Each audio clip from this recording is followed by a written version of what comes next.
সামান্য একটু ভুলের কারণে আমার এক খামারির কত বড় ক্ষতি হয়ে গেল।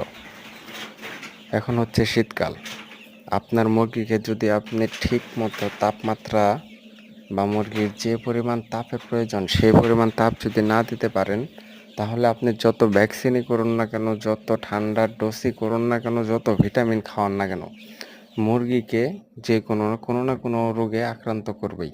সেক্ষেত্রে আমার এই খামারে সঠিকভাবে তাপ দিতে পারেনি বিধায় মুরগির প্রথমে ঠান্ডায় আক্রান্ত করে, দ্বিতীয়ত ঠান্ডা থেকে গাম্বুরো এবং গাম্বুরো থেকে অবশেষে রানীক্ষেত রোগ হয়ে তার 500 বাচ্চার মধ্যে 400 বাচ্চাই মারা গেছে, বাকি 100 বাচ্চা টিকে আছে। কি হয় বাকিটা আল্লাহই ভালো জানে। সেক্ষেত্রে আপনারা যারা নতুন খামারে আছেন তারা অবশ্যই শীতের দিনে টেম্পারেচার সঠিকভাবে কন্ট্রোল করবেন। এতে দেখা গেছে মুরগির বোর্ডিংয়ে যদি আপনি ঠিকমতো তাপ না দিতে পারেন, মুরগিকে যত ভ্যাকসিনই করুন না কেন কোনো কাজ হবে না।